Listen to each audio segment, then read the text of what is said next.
Assalamualaikum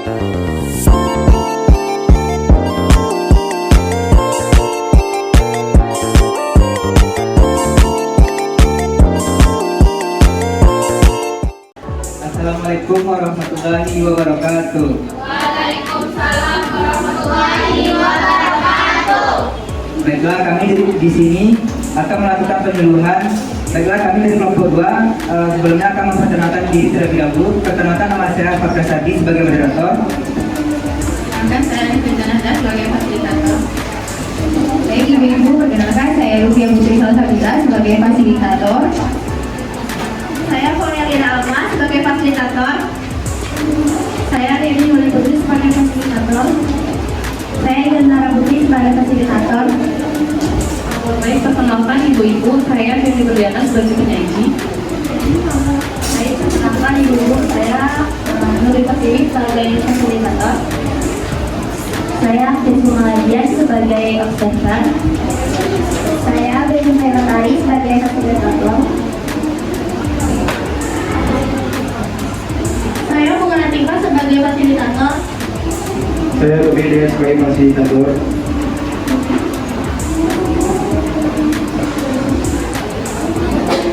Baiklah, kepada rekan-rekan silakan ambil posisinya.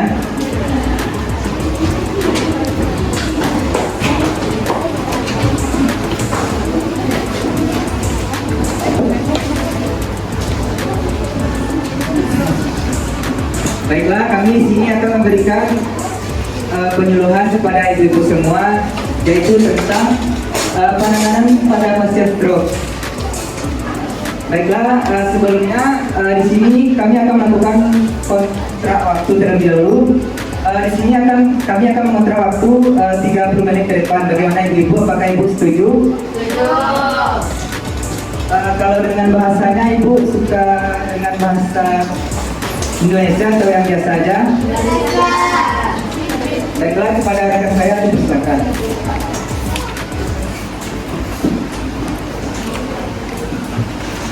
Baik, sebelumnya terima kasih kesempatannya moderator. Baik, ibu-ibu semuanya, Assalamualaikum warahmatullahi wabarakatuh. Waalaikumsalam warahmatullahi wabarakatuh. Sebelumnya saya ingin menanyakan kabar ibu-ibu terlebih dahulu. Apa kabarnya ibu-ibu? Alhamdulillah sehat ya Bu ya. Baik Ibu, langsung saja ya Bu, saya sebagai penyaji yaitu Firly Berliana yang akan menyajikan tentang materi kami, edukasi yang akan kami berikan pada hari ini, yaitu tentang penanganan pada pasien stroke. Lebih tepatnya penanganan pertama pada pasien stroke. Sebelumnya saya ingin bertanya kepada ibu-ibu semua. Ibu-ibu pasti pernah dengar tentang stroke. Jadi apakah ibu-ibu tahu apa itu stroke? Tahu, Bu. Ya, penyakit ya Bu ya. Penyakit tentang apa itu Ibu yang di sebelah kiri Bu? Tidak bisa gerak ya Bu ya, berat rasa badannya. Baik, bagus sekali. Sebelumnya kita beri apresiasi terlebih dahulu kepada Ibu. Siapa namanya Bu? Ibu Titi ya Bu ya. Baik, bagus sekali dari yang telah disampaikan oleh Ibu Titi tadi.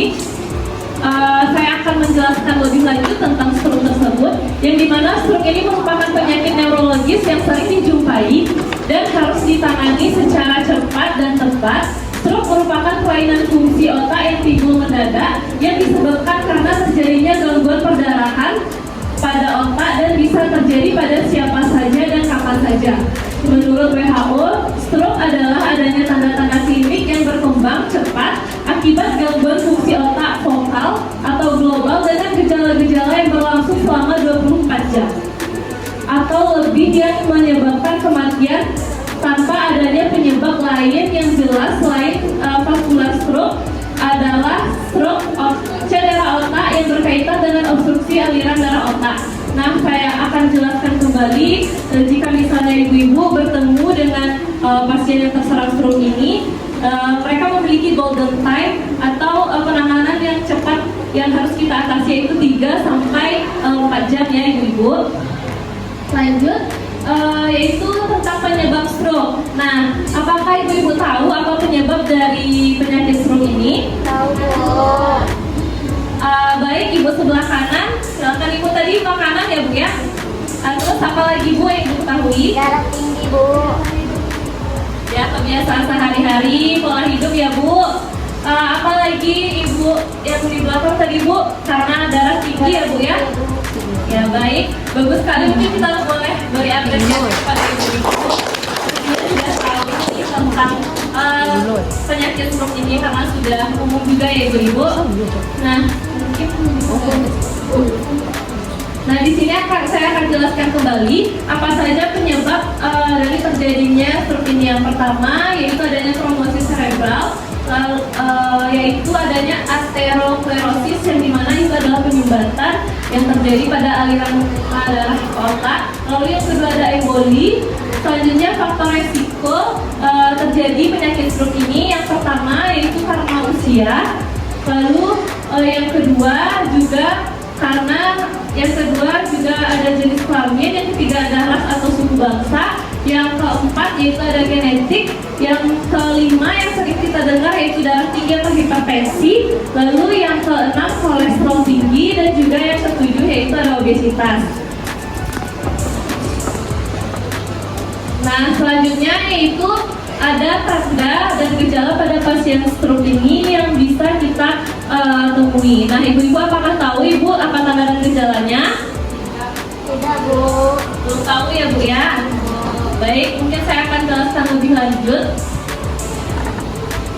Yaitu tanda dan gejala dari penyakit stroke ini yang pertama yaitu tiba-tiba mengalami kelemahan atau kelumpuhan separuh badan. Lalu selanjutnya tiba-tiba hilang rasa peka, lalu bicara pelo, gangguan bicara dan bahasa, gangguan penglihatan, mulut mencong atau tidak simetris ketika menyeringai.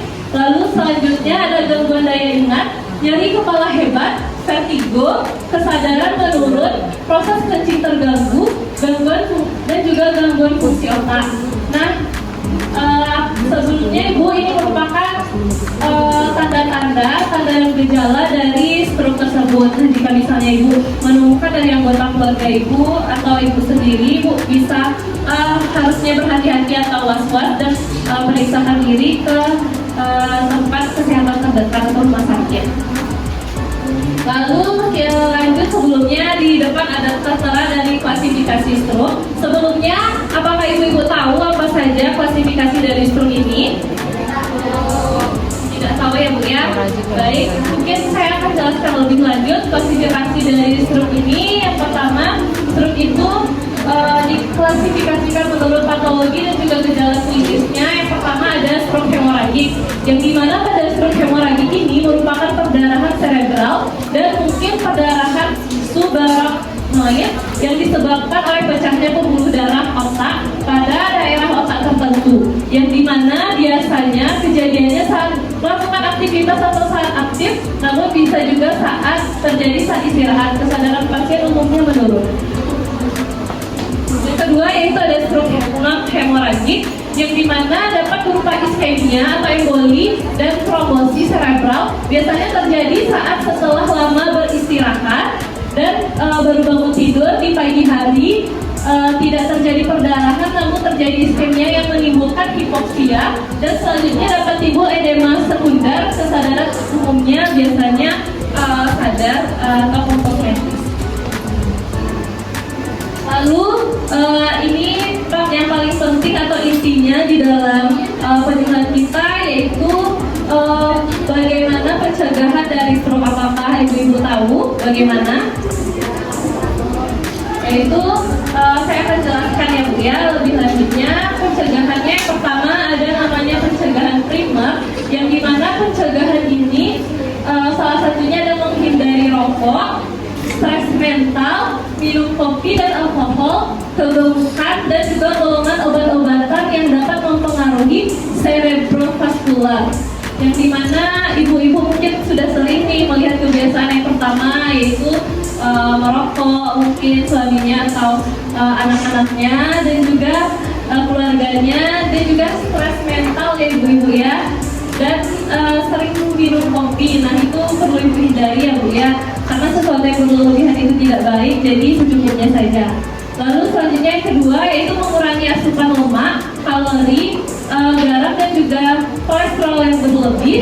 Lalu yang ketiga yaitu mengontrol dan mengendalikan hipertensi, diabetes mellitus jika misalnya ibu-ibu atau juga keluarganya yang memiliki penyakit hipertensi atau darah tinggi juga harus hati-hati dalam makanan dan juga minum obatnya. Lalu selanjutnya yaitu ada penyakit jantung dan osteosklerosis, kadar lemak rendah, dan juga selanjutnya itu makanan yang seimbang serta olahraga yang teratur 3-4 kali seminggu.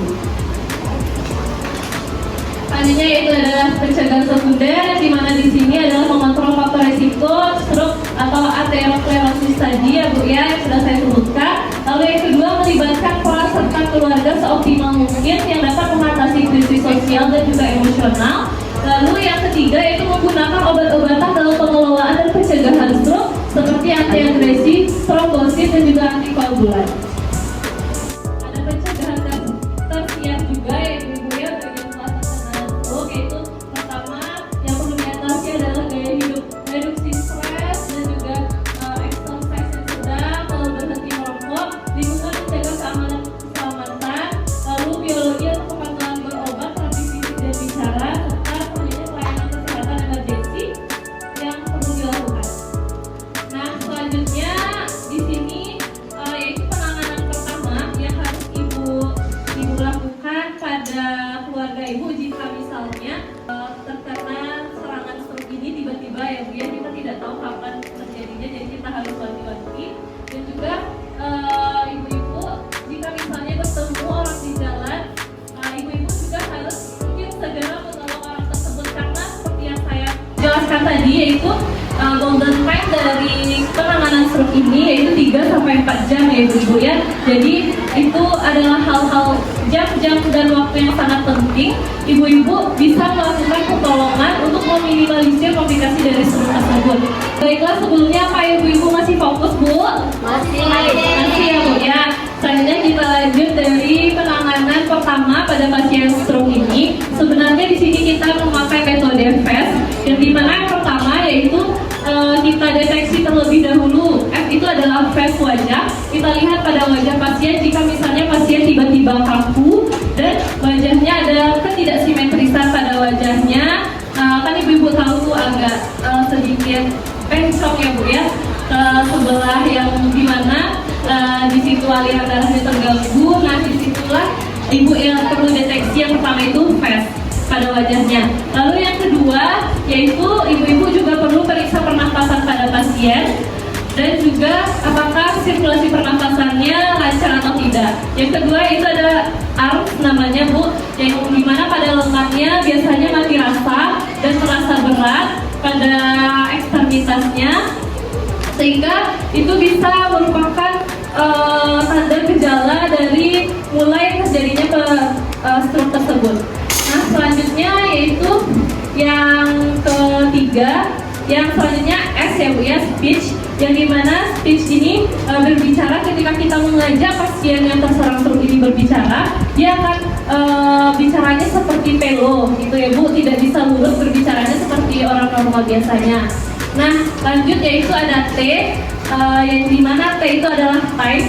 Seperti yang saya jelaskan tadi, jika misalnya ibu-ibu bertemu dengan atau anggota keluarga yang terserang penyakit tersebut, silahkan segera dibawa ke pelayanan kesehatan terdekat dan rumah sakit terdekat. Lalu selanjutnya setelah kita pastikan metode FAST tadi, baru kita perhatikan pernapasan pasien apakah lancar. Selanjutnya kita perbaiki posisi dan juga selanjutnya kita melakukan pengiriman pasien atau pembawaan pasien langsung ke pelayanan terdekat atau langsung ke rumah sakit terdekat. Ingat ya ibu-ibunya, penting sekali ketika mereka pertama terserang stroke adalah 3-4 jam. Baik ibu-ibu, paham ibu-ibu? Baik, saya telah selesai menyampaikan materi saya harap ibu-ibu paham. Dan juga terima kasih sebelumnya perhatiannya, saya akan kembalikan ke moderator.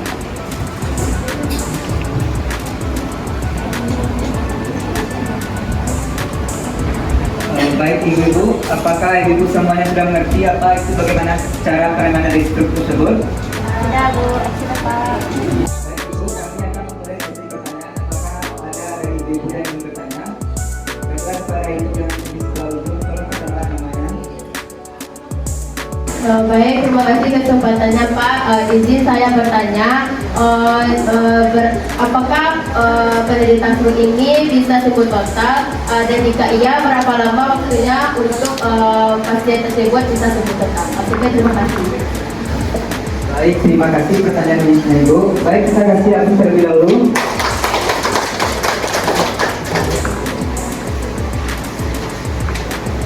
Baiklah, saya akan menjawab pertanyaan yang diberikan Ibu Cica tadi kepada Ibu Tiwi, dipersilakan. Baik, ini saya Nurul Tiwi yang akan menjawab pertanyaan dari Ibu. Sebelumnya namanya siapa tadi Ibu? Cica ya Bu, yang mana pertanyaannya yaitu apakah pendidikan flu bisa sembuh total dan berapa lamanya? Nah, jawabannya yaitu sebenarnya penyakit flu bisa sembuh total dari serangan yang telah dialaminya. Namun, hal yang paling menentukan adalah waktu penanganannya.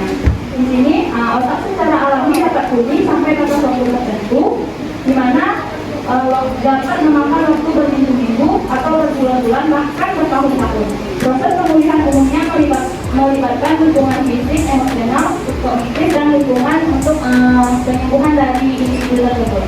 Baik, hanya itu yang dapat saya berikan jawaban. Saya kembalikan kepada moderator. Baik, terima kasih. Apakah Ibu Cica sudah mengerti dengan jawaban yang diberikan oleh rekan saya tadi? Baiklah, apakah ada ibu yang lain yang bertanya? Baik, kepada ibu yang di belakang, silakan berdiri. Baiklah, terima kasih Tuan Silakan keluarga saya dari kakak yang menderita flu. Nah, penyebabnya itu kami dia pergi ke kamar mandi kan Pak. Tiba-tiba jatuh dari kamar mandi dan doakan aku meninggal. Baik, pertanyaan yang sangat bagus. Kalau bisa dikasih upload ya, teman-teman. Baiklah, pertanyaan tadi akan dijawab oleh rekan saya kepada Ujian Persana. Baik, terima kasih moderator. Tadi dengan Ibu Winda ya, pertanyaan Ibu Winda, apa penyebab dari misalkan seseorang itu tiba-tiba jatuh di kamar mandi? Apa penyebabnya? Nah, itu mungkin bisa disebabkan oleh hipertensi atau tekanan darah tinggi pada orang tersebut. Jadi untuk mengetahui apa penyebabnya itu kita harus cek terlebih dahulu. Misalkan orang itu ada riwayat hipertensi, nah maka kita harus mengecek terlebih dahulu tekanan darahnya apakah normal atau tidak. Nah mungkin juga ada faktor lainnya yang lebih tepatnya bisa kita cek terlebih dahulu penyebabnya apa. Nah sekian jawaban dari saya. Terima kasih. Baik, apakah Ibu Linda sudah mengerti? Baiklah, di sini kami akan melakukan evaluasi. Apakah Ibu bisa mengulang kembali apa itu stroke? Bisa. Baik, kepada Ibu silakan diulang.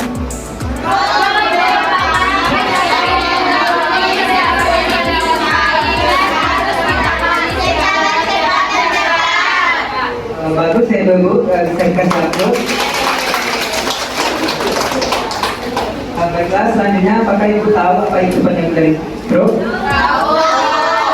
Silakan diulangi lagi Bu.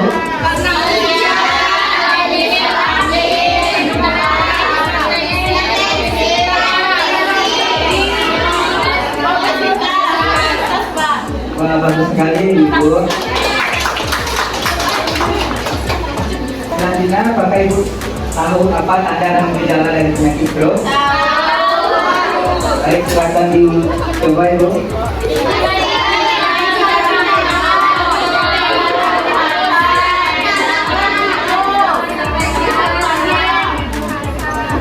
Ya, bagus Ibu. Baik Ibu, apakah Ibu tahu bagaimana penanganan pertama yang terjadi pada serangan stroke? Tahu. Dengan menggunakan metode apa Ibu? Ya, bagus.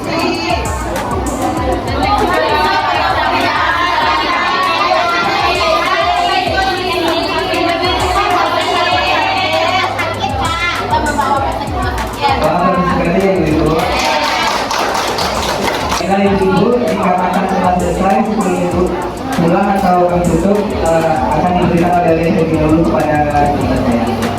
Silakan. Silakan baca jumlah Ibu.